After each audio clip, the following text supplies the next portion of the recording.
Namaste, curious minds. Today we will be discussing Chapter 12 Earth, Moon, and the Sun of Class 7 textbook Curiosity. In this video, we would be taking the topic Revolution and Change of Seasons. Eclipses would be discussed in a separate video. So, let us start. What is revolution?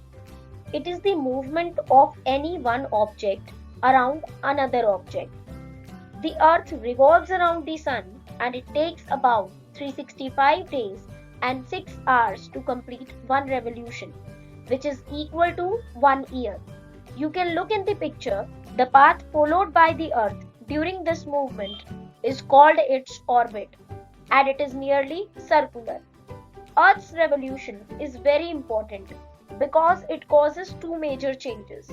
The changing view of the night sky, where different stars are seen in different months, and the changing seasons, which occur due to the Earth's revolution along with the tilt of its axis. Because the Earth keeps revolving around the Sun, our position changes throughout the year. So when we look at the sky after sunset, we face different parts of the space in different months. That is why different stars and constellations are visible at different parts of the year. You can see here that when Earth is here, I would be seeing these stars in the sky.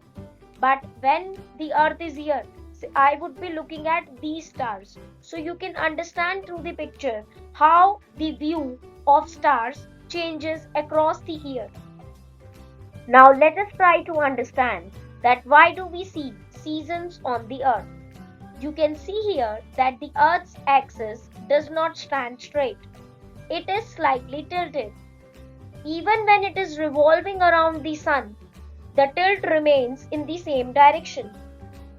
Because of this tilt and the spherical shape of the Earth, as it revolves around the Sun, the different parts of the Earth receive different amount of sunlight. This causes seasons. You can see here that during June, this part of Earth is receiving more amount of sunlight, and the other part which is tilted away is receiving less sunlight. If you look here in December, now the tilt, this part would be receiving less amount of sunlight, but the part that is tilted towards the Sun is receiving more amount of sunlight. This causes the change in seasons. First, let us try to understand that why is it summer in June. Look at the diagram carefully. What we can see here, that when it is June, the tilt is like this. So I can see that this part of the Earth is receiving the sunlight directly, while the other part is receiving the slant rays of sunlight. So if I try to divide it into two hemispheres, I see that the northern hemisphere is receiving more amount of sunlight. So it is summer here in the northern hemisphere. To understand it more carefully, look at this picture now. We can see clearly in this picture that during June, this part is receiving more amount of sunlight. If you try to divide it into two hemispheres, you will see that this part lies in the northern hemisphere. So, the northern hemisphere is receiving more amount of sunlight during June, therefore it experiences summer. While the southern hemisphere, which is tilted away from the Sun, is receiving less amount of sunlight, and there we see winters. See, if the Earth would have been a flat surface, then it would receive the same amount of sunlight. But since it is a sphere, so we see that different parts of the Earth receive different amount of sunlight. The part which is away is receiving less amount of sunlight, and here we see more amount of sunlight. Since this is larger area and the same amount of sun rays are spread in a larger area, so here it is less warm, but the upper part would be more warm.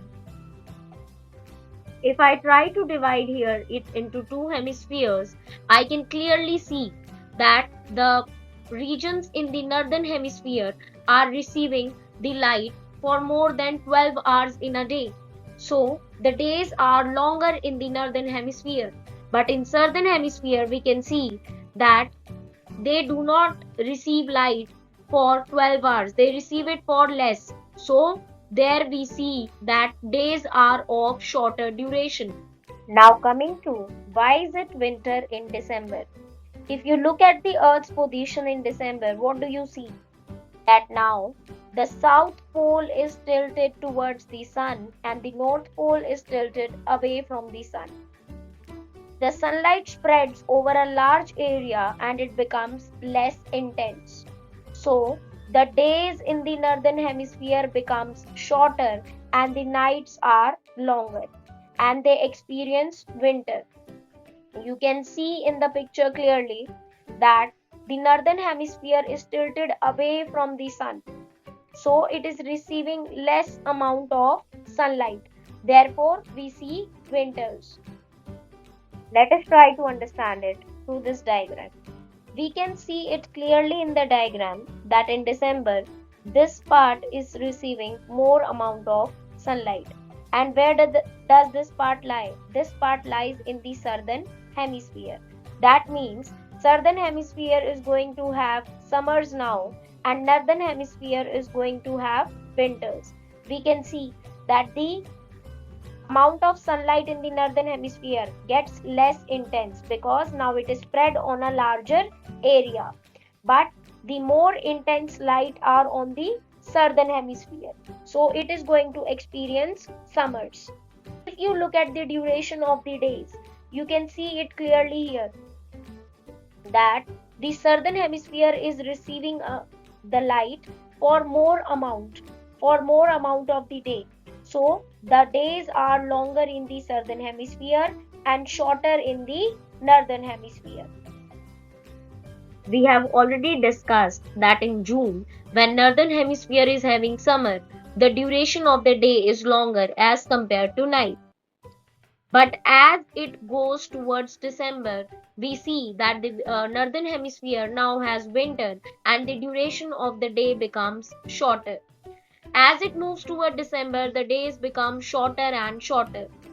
The longest day in the northern hemisphere is around 21st June and we call it summer solstice.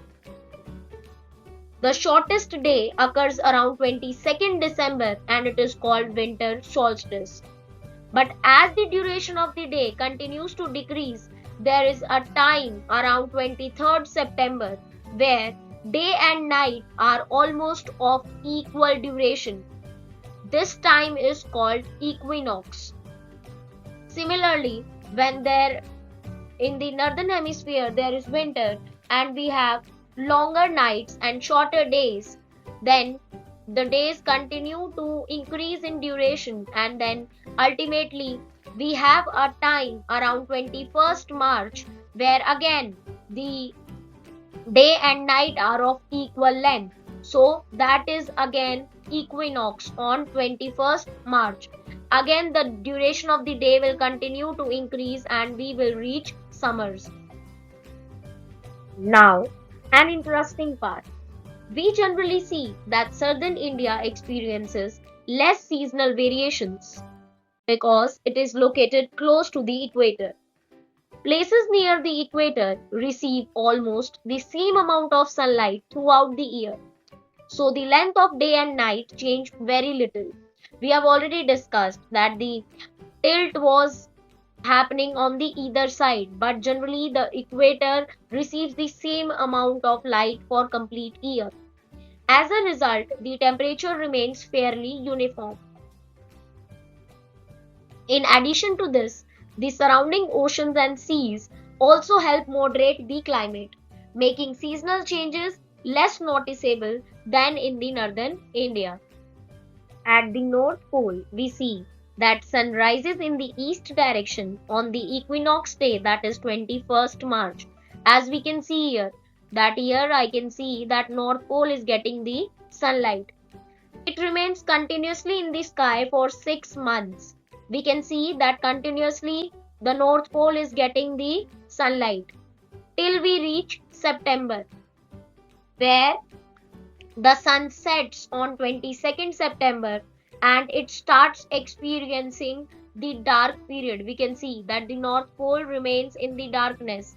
Again, the sun will rise on 21st March. So, we see that for 6 months the North Pole has light, while for the next 6 months it is there in complete darkness. The South Pole experiences the opposite behavior. That means when it is light in the North Pole, the South Pole is in darkness. The polar regions thus experience continuous sunshine for 6 months, followed by a 6 month period duration of darkness. I hope I have made the things clear and you have been able to understand the revolution of Earth and the change of seasons clearly. For more such videos, stay tuned to the Curious Lab, where you ask, explore, and discover.